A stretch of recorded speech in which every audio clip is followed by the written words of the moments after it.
Dollar. Dirty money, no soul. Had to go and get it, ain't no time to kick it. Got a stack and flip for my foes. Dollar. Please tell me you can hear me. Don't turn your back and don't neglect me. Just let me know if you need me. Dollar. Let me watch out for my partners. Keep my money long, get my team strong. Let me run away from my problems. Yup, what's good, original crew, man? We're back with another body count for y'all today. Today's body count, we got a 14-year-old turns math class into a massacre. Welcome to America. Sad, but okay.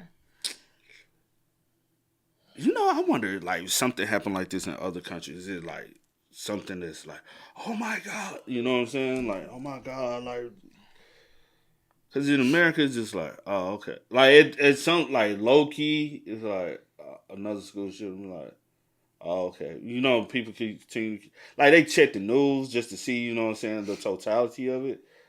But it's like we continue to move on with life. Like, it's not something that. I just talked about for a couple of days and then. No, I'm saying like in real time, people kind of keep eye on it and to see like, all right, are they going to talk about the victims or are they going to talk about the shooter? But it's not something that stops you in your track and be like, what the fuck just happened? You know what I mean? Mm-hmm. No, I get what you're saying. Like, it's talked about, you know what I'm saying? Yeah. I was just saying, like, if something like that happened in another country, is it something that people like grasp and be like, what? Like, they literally stop and try to figure out what has, like, and take in what has happened. But hey, with that being said, before we get into it, make sure you check out the links in the description box. Down below. You already know where to go. If you want to first support, all you got to do is check out down below. Also, if you enjoyed today's visuals. Like it in with a thumbs up. Did that say, is this saying 96? We got body cam footage from 1996? No way. Let's go, man. Let's check it out. Let's see what it's about. You ready? I'm ready. All right, let's get it. She was wearing a black cowboy hat, black jeans, a black shirt, a black coat. It's like I pictured myself doing it or something and never really pictured myself doing anything else. She was screaming, "Why did you shoot me? My arm, I can't feel my arm." He called us by name, set us in the back 2 rows, and to do what he asked, and nobody else would get shot. I was going to be the hostage and come over, I'm going to put the gun in your mouth. There was a guy in the first row, and he got up and was holding his chest and walked clear across the room and finally fell. In Moses Lake, Washington, on February 2nd, 1996, a 14-year-old student barged into his classroom fully armed, opening fire on his teacher and several students before holding his remaining classmates hostage. In the aftermath, the shooter's eerie resemblance to a fictional killer sparked a chilling question. Was this a calculated act of revenge or a twisted attempt to bring a deadly fantasy to life? So this is before Columbine, right? Or am I wrong? Let me see some. Wait, was Columbine 99?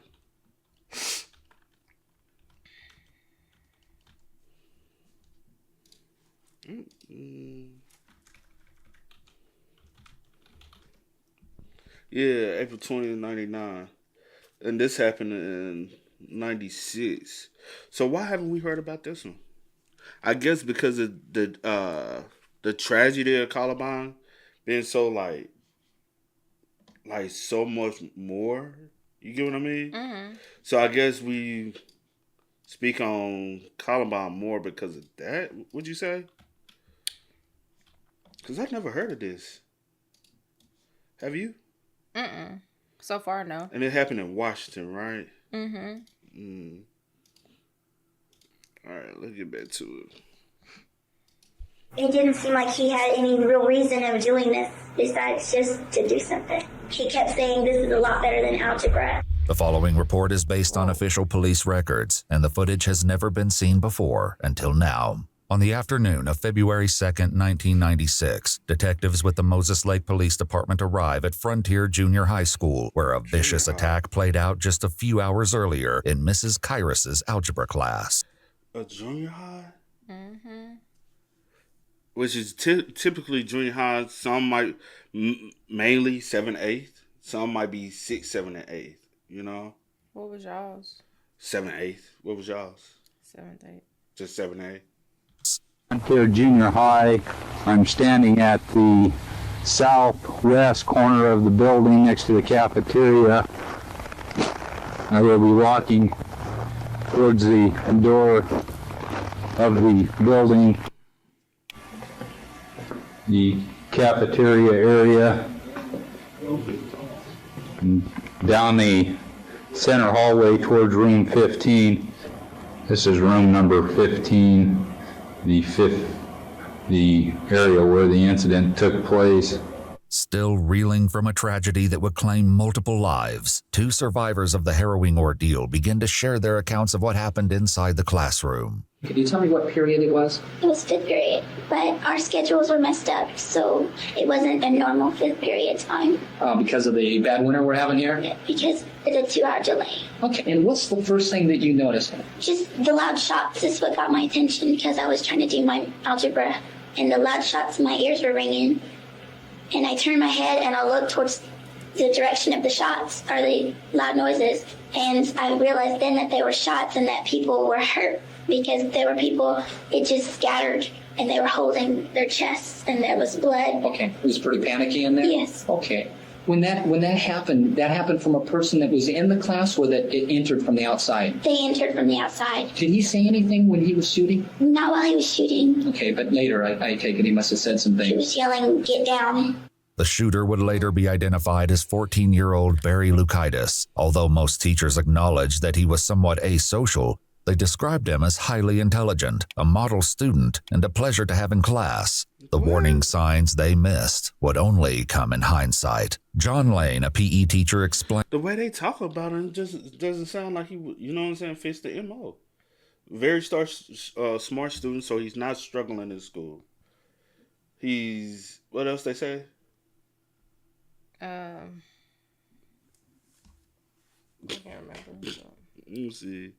Lukaitis. Although most teachers acknowledged that he was somewhat asocial, Asocial. What is asocial? I guess like to himself. Okay. They come out with so many joints nowadays. they described him as highly intelligent, a model student, and a pleasure to have in class. So he never caused any problems, I guess. Very intelligent. I wonder, was he like an honor roll student and stuff like that? Yeah. He said, possibly. Warning signs they missed would only come in hindsight. John Lane, a PE teacher, explains what happened next after the first shots rang out. I was teaching room number 13, which is the room right next to the cafeteria. I heard some loud explosions, was unable to determine what they were. I left my classroom at that time, went out in the hall, and tried to investigate. When you first heard them, I mean, how many did it sound like? There were several. I had 3 or 4, I guess. Again, I was so unaware, and I thought I didn't know what had exploded to cause that. I didn't suspect a gun, of course. As I was walking down the hallway, I heard some screaming, some kids screaming. I didn't know what had happened. I saw the door was closed.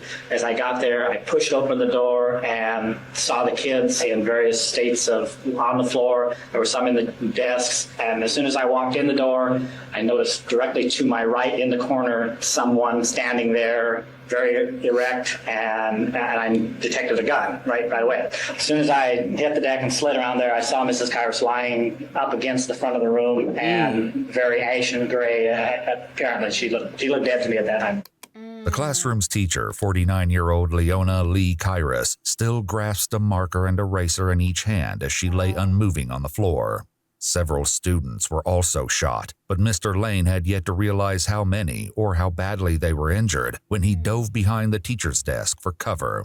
What was he doing at that time? He was standing there with the gun, and like I say, I didn't take too long to look at him. I just noticed that there was a gun and there was someone standing there. He was dressed in dark colors. He was wearing a black cowboy hat, black jeans, a black shirt, a black coat. It was a real long duster coat, black boots. Dressed all in black? Yes. A witness would later describe seeing Barry as he walked toward the school earlier that morning, his black attire a sharp contrast to the white snow.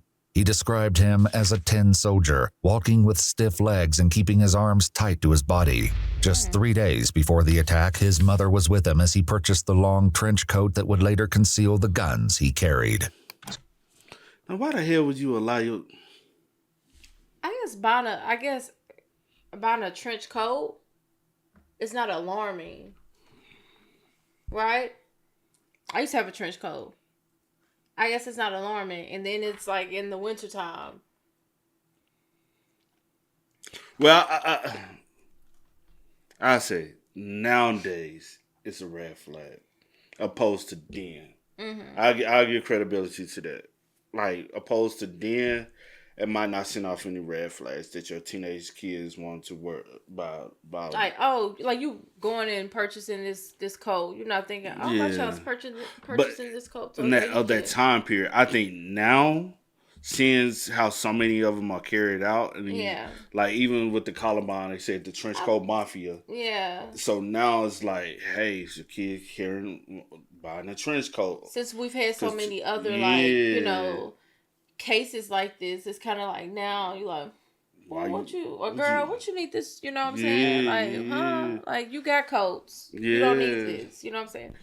So, especially now it'd be more alarming. How much the price of the trench coat was? Was it just for the coat? The $200 or something? $241 back then. That's a lot of money. Purchased the original coat, black with leather collars, $241. That's a lot of money in the 90s. Oh, her that the money was just that's probably about what? Okay. That's like you buying a $350 to $400 coat nowadays for a kid. I ain't doing that shit. Damn. Was with him as he purchased the long trench coat that would later conceal the guns he carried. Could you see him with a gun? Yes. Okay. And realizing that, and maybe I'm wrong here, that you're probably not real familiar with guns, was this a firearm? Was this a short firearm? It was a rifle. I've been hunting. Okay. And I apologize for that. Didn't mean to insult your intelligence. That's great. It was a rifle. Yes. How many times did he shoot? Do you know? Mrs. Carter. He shot Mrs. Carter's once. One time. He shot as many times as he hit. If I felt like he had shot before, he's handled a gun before. Barry entered the classroom that day fully armed with his father's guns, a lever-action rifle and 2 holstered handguns, including a revolver and semi-automatic pistol. These are the 2 holsters and the boots taken from the he came, like, he's slinging out the Wild Wild West. That's what he came. He came in dressed and everything, with the head, with the coat, with the boots, with the belt, with the holster, just everything. Did y'all see y'all child leave the house that morning? Who knows? You gotta understand also, the time period is probably not alarming. And as a parent, would you check for your guns every day? Nah. Or like, are you getting up, going to work early? The kids are, he old enough to getting himself dressed and leaving for school and whatever the case may be. So, I don't know. Yeah, because if he's 14, he's probably parent. How did he get to school? The parents say he's highly intelligent, so he's not behind. Did he ride the bus or did he get dropped off? How did he get to school? That too. Because if he is a car rider and he was dropped off, then yes. And his movements would have told you, because he had to have them on him. Yeah. So I wonder that. And I wonder what time everything happen. Did it happen later on in the day or did it happen first thing? Yeah. Oh, they said with class you ain't writing down. You ain't been taking more detailed notes. I wrote the classroom. I mean, I remember the classroom number, but what you need? She said class period. They was like algebra. No, the class period. Oh, like the class period. Like first period, second period. Third period. She said it. I can't remember. Oh. Because then they'll give me an indication. They'll give me an indication like the time it happened. Gotcha. How long he had been in. Maybe we'll get that later. Again. But the shells in the gun belt by the desk. One student later compared his holsters to those worn by the protagonist in the film Natural Born Killers. Witnesses claimed it was one of Barry's favorite movies, with one recalling him saying it would be fun to go on a killing spree and get away with it, just like the characters in the movie. Have you seen that movie before? Yeah, I'm pretty sure I have, because I know the title, I know the act, yeah. I just probably remember everything that happened. But I know the title, and I feel like I've seen it at least one time. Hold on, y'all. I gotta see. Let's see. Natural Born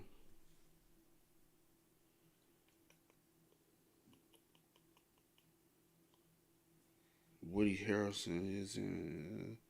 Okay, Tommy Lee Jones, Robert Downey. I had to. Wow. I'm pretty sure you've seen it. Is that Quentin Tarantino? This unsettling connection to fictional killers would only deepen as investigators uncovered more details in the wake of the tragedy. The guns laying on the desk. The first one appears to be a large caliber revolver. Actually, a large revolver, unknown caliber at this point. 4 days before the shooting, classmates recalled Barry asking if he could buy shotgun shells. When asked why, he eerily replied they would find out later. He told another classmate the shells were needed to kill 15 to 20 objects the size of a dog. He also questioned the power of a rifle compared to a shotgun. 30-30 with a live round in the chamber. Okay, can you show me the side of that, Paul? Is there a insignia on that? There it is. It's a Winchester Model 94. Yeah, just...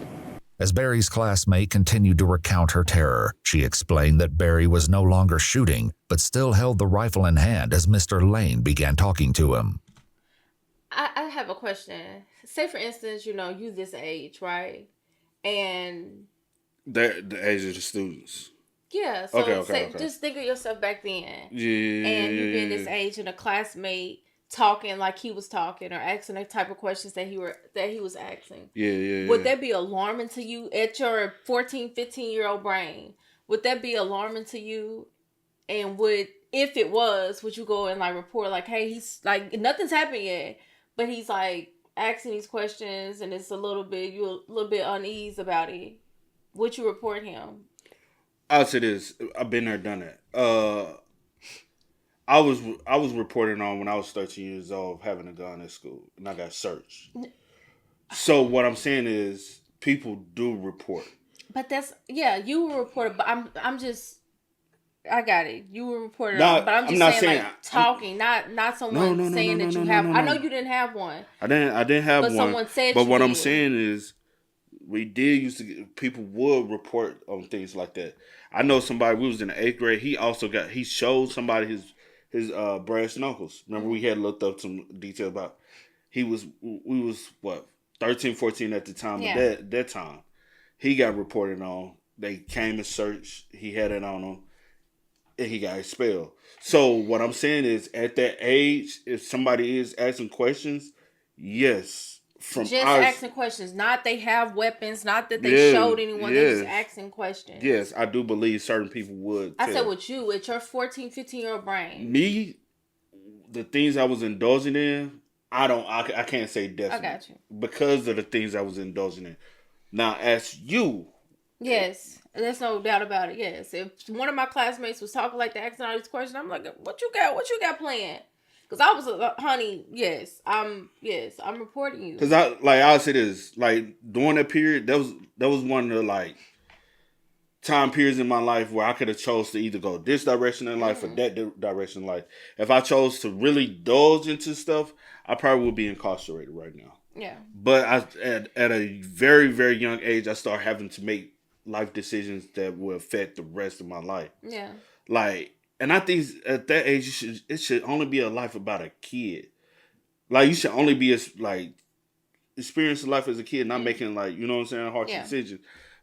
But yes, I probably would. If I overheard a kid talking about, ammunition and all that, I don't know if I would have, who I necessarily would have told, but I probably would have mentioned to a teacher. I would have told a teacher, and I'm going to the office, and I'm going to report it to the office as well. Because what you got planned? What you talking about? I'll find out later. I ain't finding out nothing later. I'm not doing it. And also the type of person I was, if you just knew me back then, because I was a very talkative person anyway, and I'm I'm going to speak up and say something. And I probably would have also called you out. I would have said something to you too. You can do whatever. Or it depends on who. You was gonna be on the target list. No. It depends on who the person was. So, if I'm if it was just I'm in class and I'm sitting and it's a random over there in the corner talking to his friends and he's and I'm overhearing it, I'm not gonna say anything to you, but I am gonna report you, and I'm going home and telling my mama too that you talking like this because I'm not going to school. Certain situation in that time, I would have told told a parent. I'm definitely telling my mom. If I ain't tell a teacher or something, I most definitely would have told a parent. I know my mom would have contacted the school and told me you ain't going to school. So I'm going to do what I can. Like, if I overhear you and it just doesn't sound right to me and it just sounds a little off and my spirit is just a little disturbed, I'm going to say something to a teacher, principal, someone. Someone's going to know. And then if y'all don't do anything, then... Cause we used to have like random searches at our school where literally you get out the school bus, you go in, you like, damn, today's search day. Yeah. And you like, and people and like that's the thing, trying to hide whatever. Me, I used to just hide my cell phone because I had a cell phone on me. But other than that, I've seen people hide like we're 13, 14 years old. Don't get it twisted. I remember we was in 7th grade and. It's so crazy to look at now because thinking about 7th graders, like my nephew was in 7th grade, and that's when we in the 7th grade, and I swear it was like 8, 9 kids got caught selling weed at school, and literally I'm like asked one of them because I was real cool with him at the time, like, damn, who the fuck y'all get the weed from? He was like, I can't tell you all that. Now I know who it is. It's the dude I showed you yesterday. Remember? Yes, I remember. The dude I showed you yesterday. He had a bunch of selling for him, and I was like, oh, looking at it now, I'm like, oh, I understand it, but at that time, I'm like, how the fuck are y'all selling weed? Y'all wasn't selling like no look, they selling weed. But yeah. He was asking, why did you do this and what does he want and does he want to talk about it and for him to put the gun down and, just trying to persuade him that this was not the right thing to do. Where were you? Were you on the floor? Yes. Okay. And there must have, was there other people on the floor at that time? Everyone was on the floor. Okay. There was a guy in the first row, and he got up and was holding his chest and walked clear across the room and finally fell. Could you see the suspect or Mr. Lane? Yes, I was behind the chair, and there's slits in the chair, and from where I was sitting, I could see his face. He kept looking at him. The suspect did? Okay. What was the suspect saying to Mr. Lane or to the rest of the class, if you know? To be quiet and to do what he asked, and nobody else would get shot. Meanwhile, reports of shots fired at the junior high school reached local authorities, who urgently made their way to the scene. Inside the classroom, Barry began making demands. He kept saying, Mr. Lane, stand up. I'm not going to hurt anybody. Stand up. I'm not going to shoot anybody else. He did say at one time, if you don't stand up, I'm going to shoot somebody, though. He did say that. Was that directed at you? Yes. He said if I wouldn't stand up, he was going to shoot one of the students. He said that one time. Okay. Did you, in fact, stand up? I kept telling him I was too afraid to stand up, and I just couldn't do it. I just wasn't able to. During one time when I was laying down, the gun did go off one time, and he said, oh, that's an accident. According to witnesses, the stray bullet struck the ceiling, and Barry apologized to the class. These are possibly of rounds which appear to be in the ceiling area. Teachers and students would recall a change in Barry in the months preceding the attack. He became more withdrawn, unfriendly, and had notable changes in his handwriting. One teacher said it seemed as though something was bothering him. Many of Barry's drawings and poems took on dark themes of murder and death. What in the world? Didn't they just say he was highly intelligent and all this stuff? And then... Yeah, before, but just... I guess they were saying when they made those statements, they were saying like before. When you reach out to the guidance counselors, try to get. But then I guess a couple months before this happened, you can tell things started changing. It was like a little shift. You can tell a kid's behavior is changing. And then if y'all noticing like the draws and doodle, tell the guidance counselor get in touch with the parents, and then we try to.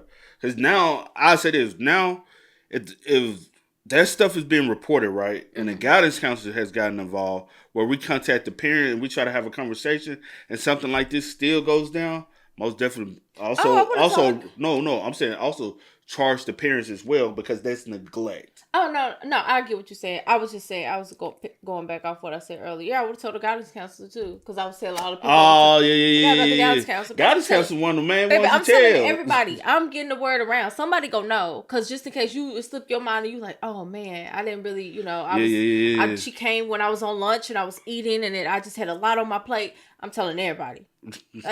You know me. I don't care. I be telling y'all.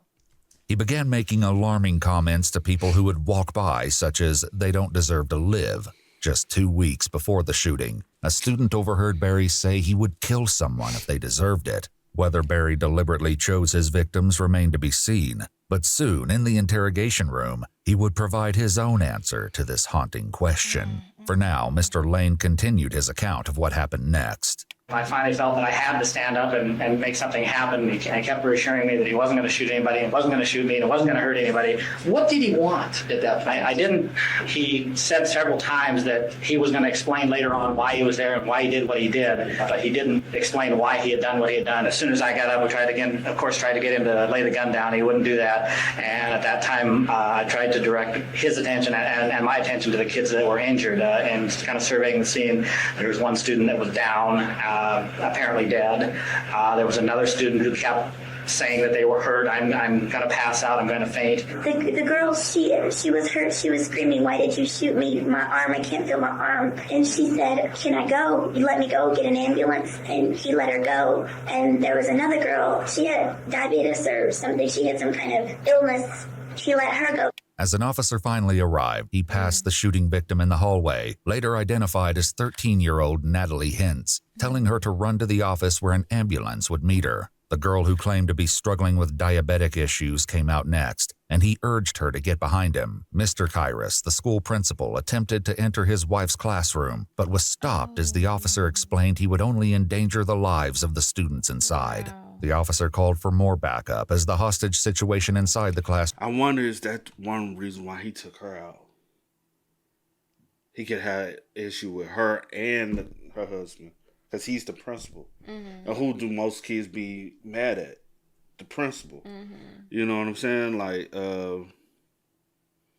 yeah. Most of the times, if I'm angry, like I grew up as a badass kid. I was the kid. Everybody like he the badass student. You know what I'm saying? Sometimes you're not as bad as what people perceive you to be. But most of the time, if I was mad at any teacher, a lot of times it was the principals more than the teachers. Because also they're the one who discipline you, not necessarily the teachers. Students inside. The officer called for more backup as the hostage situation inside the classroom grew more dire. Did you remove? And the reason I'm asking, John, is that the breezeway there's an amount of blood that's outside the classroom. You helped the female with the hurt arm, and another person who apparently was not shot but had some diabetic problems was allowed to leave. Anybody else taken outside? Yeah, there's one other, and this was the student who, and I don't know who it was laying over in the far corner of the room away from Barry. Having real difficulty breathing.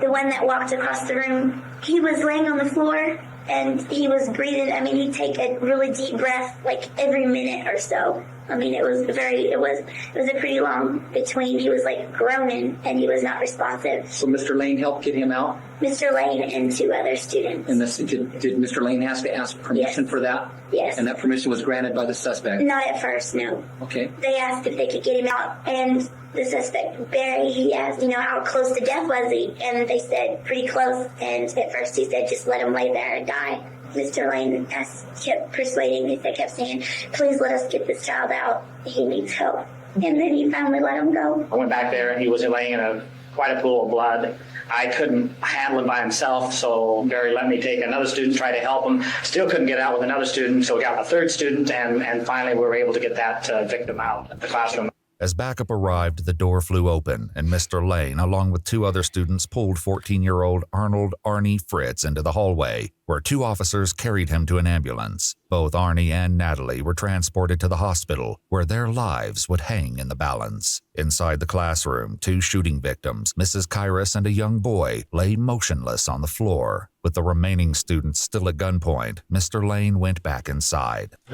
So basically a total of four victims. The teacher, student, and then two other students left out. The one that was shot, and then the girl shot in the arm, Natalie, and I didn't. What's his name? They didn't say the other. He did say the other name. The other, a female student. I'm talking about his Arnie. Arnold. Arnie and Natalie was able to leave out. And then another female student was as well, but they didn't say her name.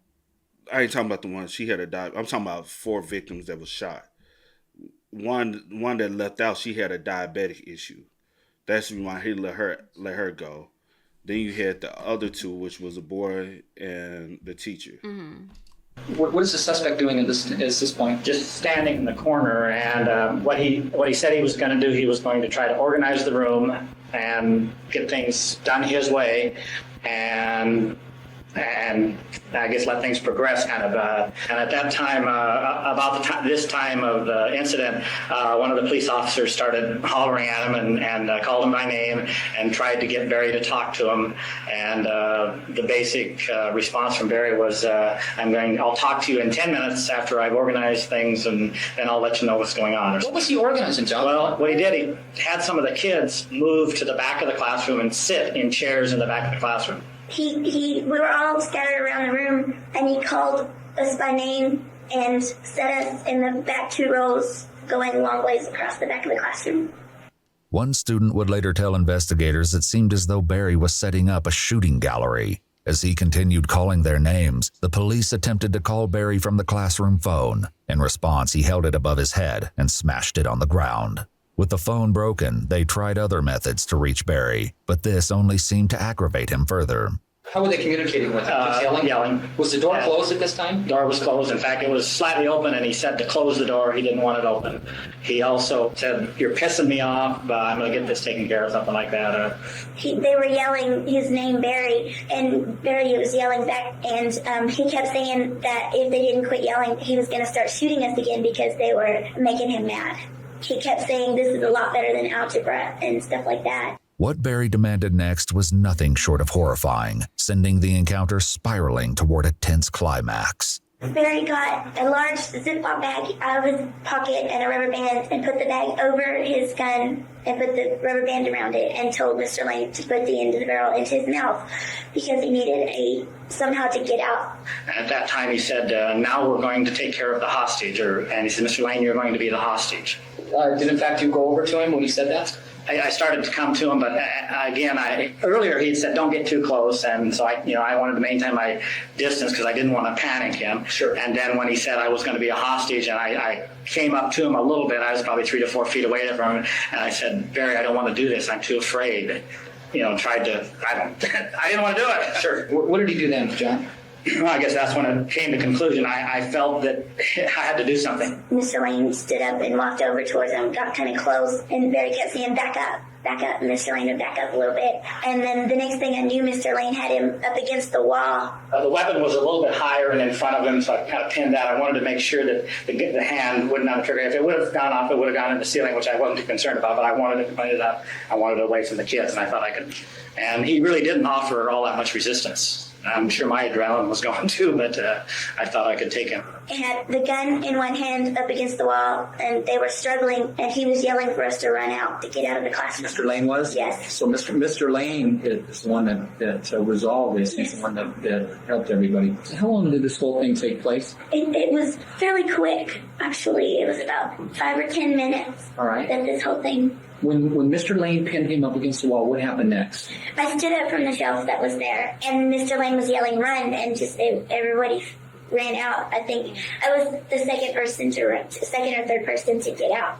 Students began pouring out of the classroom, and 4 officers rushed inside to witness the struggle between Mr. Lane and Barry over possession of the rifle. They quickly jumped in to help, disarming the suspect. With Barry finally in custody, they would soon be able to question the killer himself. As he was taken away, one officer raced to aid Mrs. Kyrus and the other fallen student, but he noted in his report that it was clear any efforts to resuscitate them would be useless. Before they turned to Barry, Mr. Lane and the young classmate shared their final thoughts. It didn't seem like he had any real reason of doing this besides just to do something. It was my impression that Barry is one of those kids that the forgotten kid who was just a little strange, and quite frankly, it doesn't surprise me that he snapped. As news of the shooting spread, a detective from the Seattle Police Department reached out to investigators, noting eerie similarities between the attack and a well-known book, an unsettling connection that will later be explored. With a classmate and teacher pronounced dead, as well as 2 injured students at the hospital, Barry was brought to the police station, determined to uncover what drove him to commit the brutal attack. Sergeant Ruffin with the Moses Lake Police Department began to question Barry. Barry, how old are you? 14. Okay, so have you ever been in any trouble before at all? For anything, just anything minor? I got detention once when I was 7. Just minor stuff. Barry, I tell you what I'd like to do is that My parents been notified. Barry, I don't know. I'm not sure who your parents are. Have you called them? No. Okay, maybe that's something we can do here in a minute. What Barry didn't know was that his mother entered the police station less than an hour before his interview began. Court documents argued Sergeant Ruffin knew full well Barry's mother was in a waiting room as he continued to question Barry without an adult present. What I want to do, Barry, is that I need for you to explain yourself, because if you don't, you're not going to get another chance to explain yourself. Once I leave today, that's it. I mean, because basically, then I've got to go do all that other stuff. Explain what I did. Well, I mean, where you coming from on this, buddy? Oh, why? Yeah, but to do that, I need to get the paperwork done, okay? And that's why we got to sit down for a couple minutes and just do paperwork, okay? Is that okay with you? How long does it take? Not very long at all. Would I be able to have anybody else here besides the lawyer? Who else would you like to have? My parents. Maybe. If you want to do that, I at least want to talk to them. Okay, if you want to do that, why don't we do that, and I'll see if I can get your parents here, okay? After being read his Miranda rights, Barry formally acknowledged and waived them with his signature. Sergeant Ruffin continued questioning him about the incident. Were you in school at all today? You didn't go? No. What happened after you went inside? I don't know. I guess reflex to. So he said he didn't even go to school. You remember the question we asked earlier? Like, how did you get to school? Did you ride the bus? Were you a car rider? Did you walk to school? Mm-hmm. So the question is, he never even showed up to school. He just came into school, went to a classes. That's cool and all, but I want to know still, how did he get there? He still had to get there. Somehow. Probably walk, but I'm saying, why do your parents not know that you're not even at school that day? Well, I know somebody in the comments would be like, did you ever always go to class? Did your parents know? So, you know what I'm saying? Yeah, your parents don't know every freaking thing. You can't, you know what I'm saying? I'm not blaming the parents at all in this situation. No, but I just wonder, like, do he leave before, after, or was he like, oh, I'm on my way, and probably, circle back. just kind of like wondering, and then he was like, okay, I'm going to do this, because you already had this plan already. But I just wish the detective go get his mom, because I just don't want you to screw up anything. Especially since she's there and he's already asked for his parents or whatever. So that's a true question. Are they able to interrogate kids without parents? I think they're able to. I don't think it's a requirement that the parents have to be there. Isn't that state by state though, or is it? See, that's the thing with the U.S. I do wish, like, in the U.S., everything ran, like, the same. Yeah. And I hate that things are state-by-state cases because it makes it difficult in a lot of situations about understanding everything. Especially, say, for instance, you raised in one state, you move to another state. Certain things you are allowed to get away with in one state, you can't in another state. So I wish everything was operated very much similar. Yeah. But I have seen where they have interrogated a kid and the parents not there. But I have seen where they allow, but I think they can allow it. I don't think they have to. A parent has to be there. You know what I mean? No. What happened after you went inside? I don't know. I guess reflex took over, sort of. I don't know. It's like I pictured myself doing it or something and never really pictured myself doing anything else. Okay. Have you drank anything today? Any alcohol? I don't drink. Okay, good. I don't do drugs and I do not smoke. Okay. I don't think what I'm hearing is all true. And now those people up there that were injured, did those people do something to you? What have you been told? Well, I spent some time up there at the scene there, and I understand that you were pretty angry. And were you angry up there with those people? No, not at all. Okay. Did you know any of those people that were injured? I knew who they were. You didn't. I mean, not personally, right? Okay. One of them, but which person did you know up there, Barry? Oh, you didn't have to press pause. I was just. No, you good. So it says. So she looked it up. It says in general, police can question a child without parental consent, but the child's age and the circumstances of the questioning can affect whether the statement is admissible in court. While there is no constitutional right to a parent during questioning, some states have laws requiring police to contact parents before interrogating the child. I guess what they did is they have to let the parents know that we have your child in custody pertaining to the charge, but they can still go in and interrogate. But depending on how they position the question.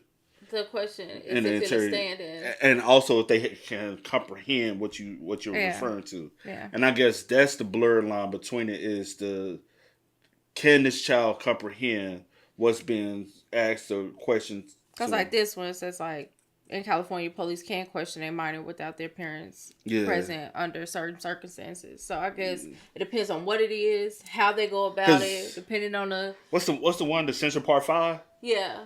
Remember, majority of them had their parents with them. Yeah. The one that they coerced, he didn't. And he was the one with more of a mental disability. So that's the reason why they were easier to. He didn't have a parent with him, and he had a mental disorder. So that's in itself the question and the interrogation and the confession should have been thrown out. Should have been thrown out. Facts, yeah. You didn't, I mean, not personally, right? Okay. One of them, but which person did you know up there, Barry? First one I shot. Barry's first victim was the male student who died at the scene, 14-year-old Manuel Vela Jr. According to witnesses, Manuel had teased him in the past, calling him names. This prompted threats from Barry, who was overheard whispering, "Do you treasure your life?" One classmate once heard Barry say, "Someday people are going to regret teasing me." It's important to note that these claims come from witness accounts, but there is no verifiable evidence to support that Manuel ever teased Barry. Did you know the teacher? That's your class, right? I didn't know her personally, but yeah. Okay, is she your math teacher? I'm sorry, is that a yes? Yeah. Yes. And do you know her name for me? Not her first name. Okay, her last name by chance? Kyrus. Okay. Mrs. Kyrus. Did Mrs. Kyrus do anything to you? No. However, witness statement. So, I didn't get a full understanding. Was this his teacher or not? To me, that's still up in limbo because it wasn't like a definite it was kind of like because he knew the teacher, but didn't take the. Let me take it back a little bit. Let me see. Regret teasing me. It's important to note that these claims come from witness accounts, but there is no verifiable evidence to support that Manuel ever teased Barry. Did you know the teacher? That's your class, right? I didn't know her personally, but yeah. Okay, is she your math teacher? I'm sorry, is that a yes? Yeah. Yes. Yeah. I hate how the detective asked this question. Yeah, because he was answering and then he stopped him and then kind of. Because also that's low-key leading. Because when he said, "Is that your teacher?" I heard a no, and then he said, "Well, let me. Did you know her personally?" And then he was like, "Is that a yeah?" So I can't. He's running the questions. Also, which in this regard, let the parent be in there because it's the way you're trying to ask questions can also confuse the kid and confuse the answers. Because as a juror, I would want to know the detective how are you answering these questions because you're not even allowing him the opportunity to answer the question before you are running another question with it. Yeah. So now he's in a process and we don't know the clarification of the answers, which can be thrown out. You get what I'm saying? And I don't want it to be thrown out. So I need for you to do it and do it properly. Yeah. So that the victims can get justice. Yeah. And do you know her name for me? Not her first name. Okay, her last name by chance? Kyrus. Okay. Mrs. Kyrus. Did Mrs. Kyrus do anything to you? No. However, witness statements suggest he may have harbored negative feelings for his teacher. Weeks before the shooting, Barry supposedly complained about her teaching methods, with one teacher saying the two had a personality conflict. One witness stated Mrs. Kyrus gave him detention a week before the incident after Barry put paper in the classroom heater. Another recalled Barry stating he wanted to kill Mrs. Kyrus because she told him he had a wrong answer in class. Okay, now the other people that got hit, were those accidentals or were you trying to hit them? Or that was just kind of crazy then? That was kind of crazy. It might have been deliberate. It might have So the only two deliberate ones I believe it was deliberate. The only two positively deliberate ones would be the only positive deliberate one would be me. A search warrant was executed on Barry. So he most definitely wanted to kill Manuel. Miss Kyrus. So Miss Kyrus is his teacher. I guess, yeah. Yeah, and still no 100%, whatever, but that still doesn't give you. And even with Manuel, we don't even know for sure if. But he said that's most definitely was targeted. He wanted to take Manuel out. Man. Mrs. Kyrus, I guess you got it because you was there. The other two students just pop. Man, you got me It's fucked. senseless, bro. Barry's house in the Perfect- days following perfect the point. attack. In his room, they find the book earlier mentioned by the Seattle detective. The novel, titled Rage, was published in 1977 by Stephen King under the pseudonym Richard Bachman. In a twisted parallel to real-life events, the book tells the story of a student who fatally shoots his algebra teacher, What? taking his classmates hostage and threatening to kill them should they fail to comply with his demands. According to the Stephen King website, the book was later removed from print due to the sensitive nature of its content. Another notable book among Stephen King. Well, Stephen King has always wrote dark, twisted ass shit, though. The Eyes of the Dragon, Misery, which everybody loves Misery, Insomnia, Drawn of the Three, The Dark Tower, Dead Zone. Damn.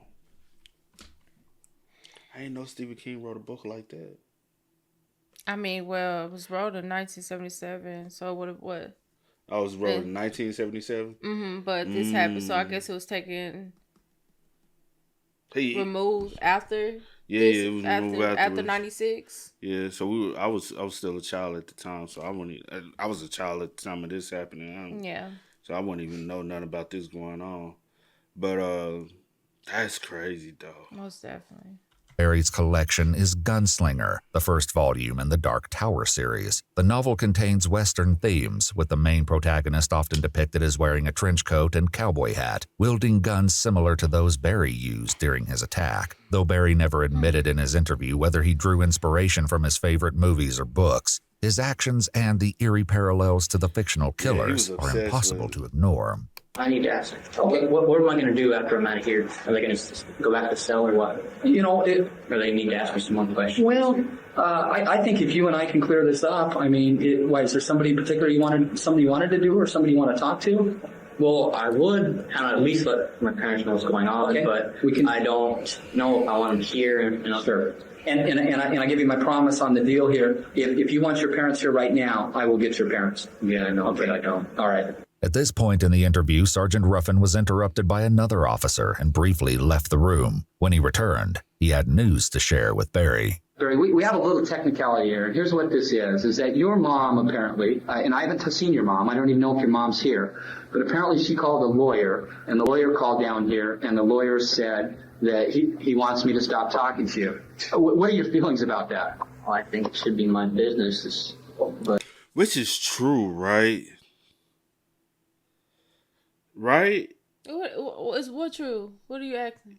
He ain't asked for no lawyer. He's the one that's on trial, right? He didn't necessarily state I want a lawyer. No. He ran his Miranda rights and he waived them. When he signed the paper, he waived his rights. So, which allows him to freely talk. Your mom is not on 14. You know what I'm saying? I just want with stuff like this. I just want everything to be done to a T. I need you to do it by the book. I'm that type of person.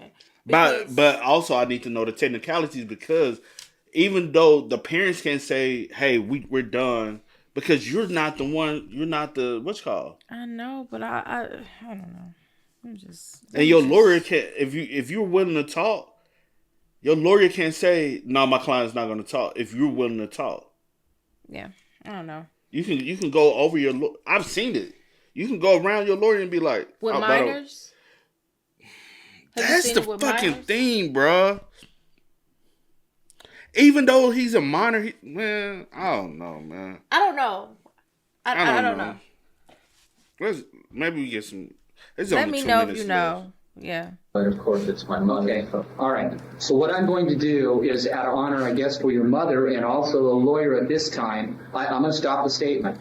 And I guess with that, because if there's a gray area, yeah, you just say, "All right, let's just stop this." Yeah. I think he wants to. He wants to say something, and he wants to like let it be known why. I think he's holding a lot in, but he's wanting on a probe so he can let it out. Mm. You know how some people in therapy they want to tell somebody, but you got to probe. Eventually, they let out their emotions and let things be known. I think With that, the interview reached an end. An autopsy report would later determine that 49-year-old Leona Lee Kyrus and 14-year-old Manuel Vela Jr. each died from single gunshot wounds. As for the two victims who went to the hospital following the attack, 14-year-old Arnold Arnie Fritz died shortly after his arrival. 13-year-old Natalie Hintz ultimately survived after undergoing extensive surgery and nearly losing her arm. Barry was arrested and booked into the Grant County Youth Center. A motion was filed for a psychological evaluation to determine whether or not mental illness played a factor in the attack. It would later be revealed that during the winter months when Barry became noticeably withdrawn, his parents were experiencing marital issues, with his mother filing for divorce just 1 month before the attack. While multiple doctors agreed that Barry was experiencing depression, there was disagreement as to the extent. Barry's lawyers later filed a motion to suppress the statements made to Sergeant Ruffin during his interrogation, arguing that the sergeant had violated his rights. However, the trial court denied the motion, ruling that Washington law does not require parental consent when a juvenile waives their rights. From August 15th to September 24th, 1997, Barry Lukaitis stood trial in court as an adult and was found guilty of 2 counts of first-degree aggravated murder, 1 count of second-degree murder, 1 count of assault in the first degree, 1 count of assault in the second. So I get he got the second degree for the one kid that eventually ended up dying, but what makes it he is not first degree like the rest of them? I guess because he didn't die immediately at the actual. Or I guess the intent, because he said he intended to True, shoot. maybe that's why, because we don't know all the details as far as like what happened in court, what was said, like all that type of stuff, and what's what, and like we always say, a lot of stuff. Oh yeah, he got a lot of kidnapping charges. Well, But holding that's them what hostages. it was, yeah. Oh yeah. And a lot of things, like we always say, it's like state by state. And I don't know everything was like. Yeah, but that first degree and that second degree is all about intent. You know what I'm saying? And then later on, it could be suppressed because the person didn't necessarily die immediately. Only reason why I know a little law is because being in a household with people who in law, and you know what I'm saying, not like they're actively doing law enforcement, so. You hear certain things, you're taught certain things, you know? 1 count of second-degree murder, 1 count of assault in the first degree, 1 count of assault in the second degree, and 16 counts of kidnapping, each with a firearm enhancement. He was ordered to serve 2 consecutive life sentences without the possibility of parole. According to news outlets in 2017, due to the Supreme Court ruling of 2012 that juveniles younger than 16 cannot be sentenced to life without parole, Barry Lukaitis was resentenced to a total of 189 years in prison. We attempted to verify this information with the Grant County Court, and they were Look at him now, y'all. That is so crazy. You go from without this parole. Barry Lukaitis to this. He looks the exact same, just age. That is eerie, bro. And the only thing he knows in life is a jail cell. Yep. That's all he know. He know more about jail than he does reality in the outside world. That is scary, bro. Choices. Bro. I'm all about. It's a choice you made. And honestly, he has the same fucking mug on his face. A mug of I don't give a fuck. He looks soulless. He looks like he's just here. Like, even now, he just looks like I just go through this shit day by day until I die. Man, I would hate to live life like that, man. There's no possible way. was resentenced to a total of 189 years in prison. We attempted to verify this information with the Grant County Court, and they were unsuccessful in locating his records. But yeah, he couldn't, due to the Supreme Court ruling, couldn't get life. But technically, you got life. Yeah. Rest in peace to Manuel. Rest in peace to Miss Kyrus. Miss Kyrus. And rest in peace to Arnold as well. Arnold. And I pray that Natalie not only physically recovery, but mentally. And every other student that was in that classroom that day. And shout out to And the teacher. Start with No. L. I didn't. Mr. John Mr. Lane. Yeah. I did write his name down, Mr. Lane, as well. And then my condolences also to Miss Kyrie's husband, which was the principal at the time. Mr. Kyrie, yeah. Because a lot of people, a lot of lives were affected that day. That didn't have to. Nope. Just senseless violence. Sad. But hey, man, y'all spam us up in the comments for us. Let us know y'all thoughts about it for us in the comment section down below. But as always, y'all know how it go, man. I do go by the name DJ Do Kid. This is Sierra Nicole. We are. Kid and We are. No time to kick it, got a stack of flip for my foes. Dollar, dollar, dollar, dollar. Please tell me you can hear me. Don't turn your back and don't neglect me. Just let me know if you need me. Dollar, dollar, dollar, dollar.